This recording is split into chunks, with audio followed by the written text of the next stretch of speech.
Do, do, do, do. Do, do, do, do. Hi, I'm Jennifer Lyle. I'm Dr. JJ. And welcome to Vitamin Junkies, where we're addicted to health. A quick thank you to the people that provide us with the wonderful music that you're hearing on our show. It is from the podcast PodSafe Music Network, and they give us a very nice tune to listen to, which I'm quite enjoying. You can find them at music.podshow.com.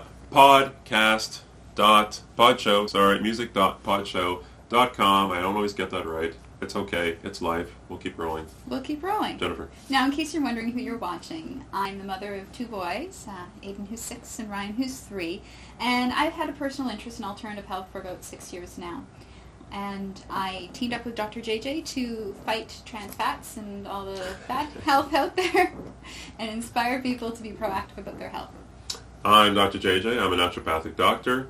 I am a researcher, and I am a public speaker. And a pain in the butt. And a pain in the butt. Very good. Yes. Today we are going to talk about allergies, what causes them, common symptoms, and some natural remedies to try to help eliminate those symptoms. Yes. Very good. Give her. So let's get started. What are allergies? Oh, yes. What are you going to take for your allergies? Yes, we have to talk about what we're going to take for allergies. Yes. Okay, quercetin, it's a pigment. It's a natural product. It's a pigment from some vegetable organism. And you take it, and it helps stabilize your mast cells. So your mast cells are the cells that produce histamine. So that's what gives off those itchy eyes and swollen eyes and runny nose and all that stuff. So by taking quercetin, it actually helps you stabilize your mast cells. And funny enough, I was in Egypt a while back, where the air is this horrible, beautiful place, but the air is very difficult. And this stuff saved my life. Otherwise, I'd be like big puffy eyes, and the photos would be not very. You wouldn't be able to tell the difference between a camel and me, right? It'd be very, very unpleasant. I've never seen a camel with black hair. They do in the northern part.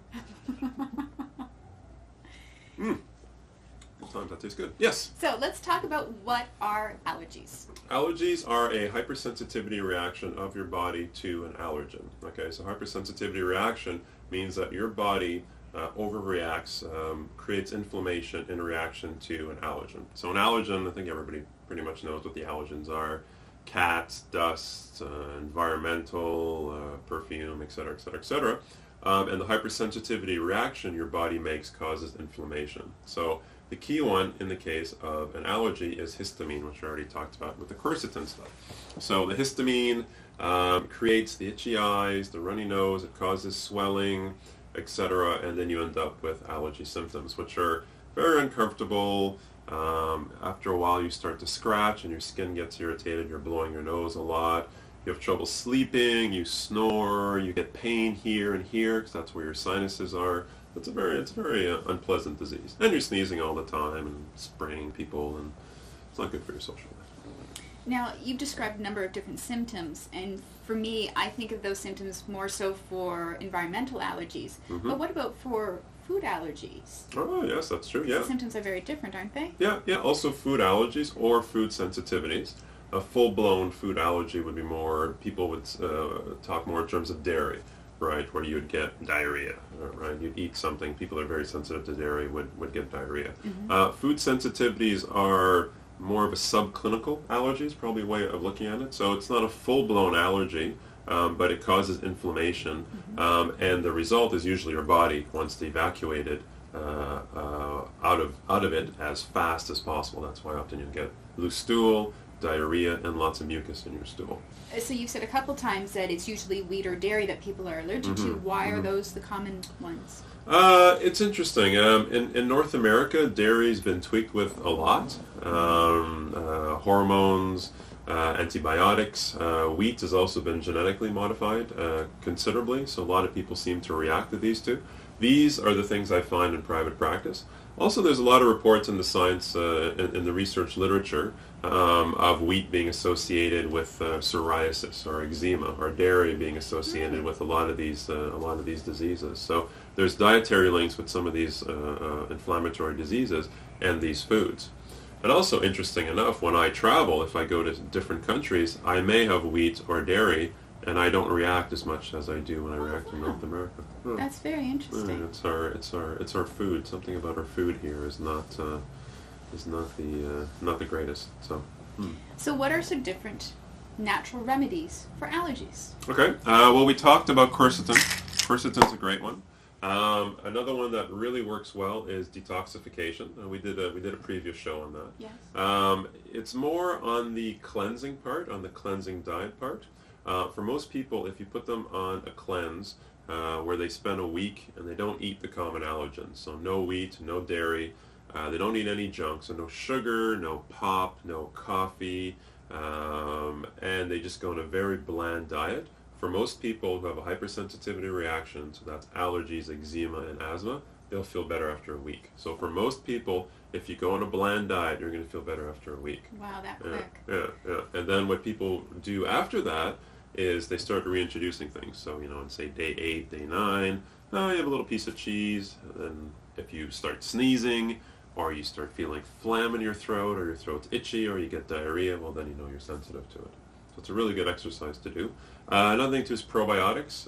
Probiotics are those are healthy bacteria you get in yogurt. You get them in pill form. They've gained quite a lot of popularity in the press, and they're quite well studied, and they're very good for a number of things. And they help decrease the inflammation in your bowels and your digestive tract, which helps decrease the general inflammation in your body. Now, I've noticed there are a lot of common brands out there that are now adding in the probiotic. Is that as good as some of the other brands? Because there's like organic, you can get an organic yogurt versus a more common one that also has a lot of sugar in it. Is that still good for you, or because it has the probiotics? The thing is, the probiotics are in there anyway. They've always been there. Yes. But just now they're a lot savvier of bringing it to your attention. It all depends the amount that's in it too, right? Like for example, there's one company that one of their yogurts is the equivalent of 100 yogurts of the other manufacturer. Right, then you take their 100 yogurt and you take one pill, which is probably the equivalent of 1,000 of their yogurts, right? Wow. So some of it's a little bit of marketing. Very good. Right? It's like those energy drinks where they put in ginseng and ginkgo, but they put in so little that it doesn't really make a difference, but it's the marketing of it. It's very clever. What are some other natural remedies? Acupuncture. Yes, acupuncture. Thank you for reminding me. Acupuncture is great. Acupuncture is great for symptomatic relief. So if you come in and your nose is runny, your eyes are bugging you have sinus pain, you put needles here, here, and here, and you feel great. You'll come out and you'll be able to breathe. Oh, you'll feel much better after that. Okay. Yeah, but it's for symptomatic relief. For prevention, elimination diets, quercetin are very good for that. Definitely very good for that, and probiotics. Very good. And are they starting to brand more natural remedies for allergies as well? I think I've seen those in the health food stores as well. And what sort of things would be in those remedies? Would it be the quercetin? Yeah, normally you'd see the quercetin. You may see some vitamin C. There's another herb out there called butterbur, which is not bad for allergies. There's a few other things out there, but usually the main ones you'll see in these allergy combos are often quercetin. That's usually the base. That's the one that's most often used. How expensive are these remedies? I think quercetin's like about $15 or $20. So it's probably comparable to what people typically would take from a regular drugstore. Yeah, it'd be comparable to an antihistamine, which is probably around 12 maybe, or maybe 15. So a little bit above, but they're non-drowsy. They're pretty well tolerated. Very good. Yeah. And how long should somebody do the remedy? Just as long as they're feeling the symptoms? So, like, is that preventative, the quercetin and quercetin? Yeah. Well, for example, the three allergy seasons are trees in the spring, early summer. Midsummer is grass, and August onwards is ragweed. So August, September is ragweed. So if you react during those times, I would start taking it a week before. And then once you're done feeling your symptoms, then you can stop taking it. But what's good about that elimination diet and the probiotics, if you start doing these regularly, the next season after, your allergies won't be as bad. That's what I see in my patients. Very good. So how can somebody tell if they're having an allergic reaction versus getting a cold? Okay. Well, if you're getting a cold, often it's the color of the mucus. It's a good question, actually. The color of the mucus. If you have an allergic reaction, the mucus is usually clear and it's itchy. Okay. Whereas if you're having a cold, it's usually yellow. There's usually a color to it. If you're having a cold, you won't necessarily get a fever, but if you have a viral infection, you will get a fever. Whereas with allergies, you won't get you won't get a fever. Also, with a cold, is usually about a couple of days duration, but allergies, they could go on for weeks at a time. Very good. Yeah. How can somebody find out what they're allergic to? There's a number of tests, right? There's the skin prick test stuff, and you can check for about 100 things. You check for peanuts and stuff like that. And that's and done so through a medical doctor? Or that is done through a medical doctor. Yeah, we don't do that. That's done through a medical doctor. There's also a blood test, which you've done, and we have the results here, which are kind of neat, where they test for something called an IgG food allergy test. So what they do is that we draw a blood sample. So we take the blood, we send it off to the lab, and they check about 100 or so foods to see what your blood reacts with, and then it gives us an idea in terms of what your allergies are. So we've got this nifty little report here of Madame Jen, and she's got quite a few things. On her first page here, there's a whole dairy section. Can I just give a bit of background on this? Sure, please. So, back in November, I actually went and saw a new massage therapist in my naturopath's clinic. And she noticed that I had a lot of trigger points. So she said, do you mind if we talk about this with the naturopath? I said, sure, of course. So Carissa said, why don't we do an allergy test? So we did the allergy test, and we were both floored with what we came back with, because I have such a weakened immune system. I always get sick. The kids bring home lots of things. So when I saw how many things I was allergic to, I thought I was doing well eating beans, bringing, an alternative protein form into my diet, and then discovering that I'm off the charts for kidney beans and pinto beans. It was very surprising. It's the beans, it's the gas. It's the bean and gas. I would say a general rule is usually the thing you crave the most and eat the most of you're sensitive to. Chocolate. I love chocolate though, and sweet stuff. Chocolate and sweet stuff. So on her first page, she's reacting through the roof with dairy, anything from the cottage cheese to the cow's milk and the goat's milk. Normally people actually aren't too bad with goat's milk, but I think all dairies you're pretty bad with. You're a bit sensitive to pineapple, which is rare. Blueberries, which is pretty rare too. Page 3 here, it's a pretty interesting report. Eggs, very common. Yes. I've had a few people come in with both egg whites and egg yolk. Usually egg white is worse than egg yolk because egg white's more protein, and then a lot of the immune reactions happen on a protein level. Hey, you're okay with coffee? Woohoo! I don't drink coffee. You don't? No, well, I you hate don't get coffee. a high five then. You could have just let me hang you on that Yeah, one. I could let you hang out. And kidney beans, which is a weird one. Maybe you're having trouble digesting the protein The there. mold. I'm allergic to mold dust and grass, so I'm wondering if the mold. That would do it. Peanuts, which is not that uncommon. Wheat, of course, most people react to wheat. And almond, but you have a lot of almond milk, so that's probably just overdid it on the almonds. So And avoid all of those. And I have been quite good since then. So about mid-November, I have been avoiding all those items, and it's been incredible. I haven't been sick. And I've been stressed out with starting my own business and with life, and I haven't gotten sick. That's good. So it just really goes to show that when your body isn't trying to fight and always combat the food that I was giving it, it allowed it to be stronger to fight off all the other crap that my kids were bringing home. Yeah, that makes perfect sense, right? Because if you're going to imagine your immune system as a bit of a scale, right, everything should be balanced. If one part of your immune system is constantly being beaten down by a hypersensitivity reaction, because a hypersensitivity reaction, an allergy is an immune response. So if it keeps being beaten down, obviously the other parts of your immune system that deals with infection and fighting tumors will get weakened, right? So obviously if you rebalance that, you have a stronger immune system, and you're less likely to catch all the bugs that you're getting from your kids.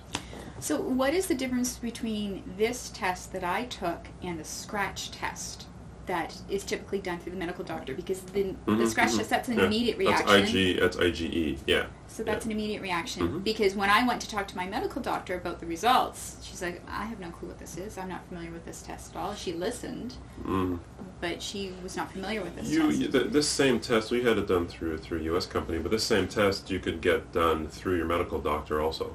She had never heard of it. Oh, yeah. Well, you can. It's an IgG test. Yes. So an IgG is basically it's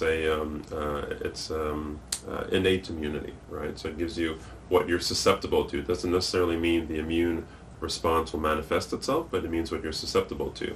IgE is full-blown reaction. If you react on IgE, then that means you're definitely allergic to it. So that's where you get a lot of the anaphylactic stuff. So does that mean that I just have a sensitivity to these foods? You have a susceptibility to it. But based on your numbers there, it makes sense that it's triggering reactions in your body. So what's the difference between a susceptibility and a sensitivity and an allergy? It means that you're susceptible to the food, and it could cause you an allergy, right? Like sometimes you don't need to have a full-blown allergy reaction to something weaken your immune system, right? It's just happening. It's borderline. It's subclinical. So it's just enough to affect your health, right? But not too much to cause you to stop breathing and have to stab yourself with an EpiPen and go to the emergency room. Okay. Very good.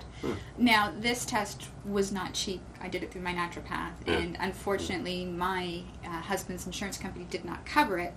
So it was like a lot do.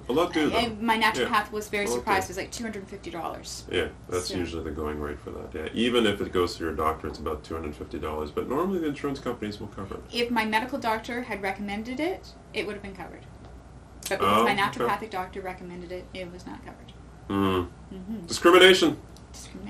Yes. In any case, shall we go check out the acupuncture therapy? Sure. Let's just do it. Let's do our acupuncture point. Great. Very good. It's acupuncture time.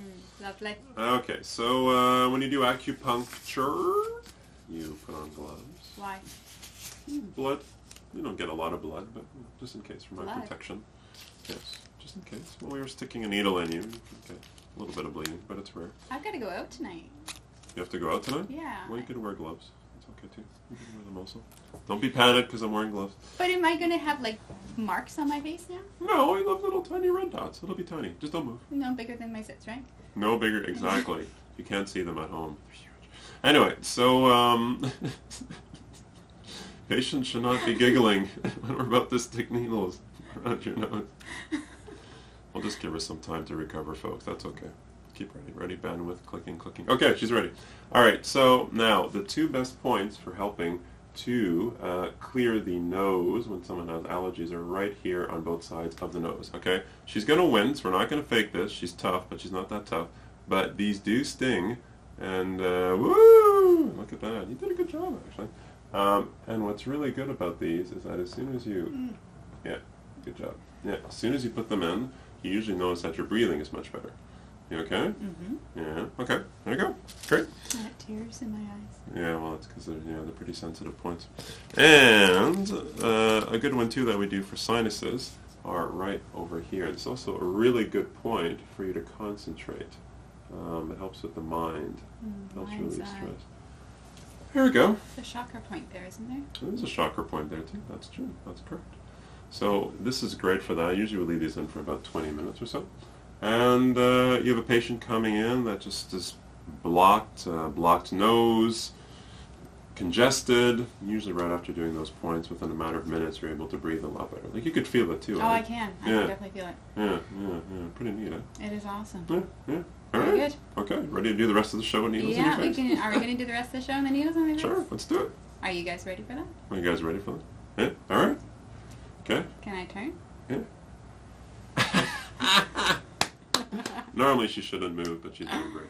I am very brave. This won't cause any permanent effects now, will it? Well, at least not on camera. So, I really encourage you to take care of your allergies and consider some natural remedies this year instead of suffering. But do work with a naturopathic doctor and make sure that they come up with a plan that's right for you for your allergies.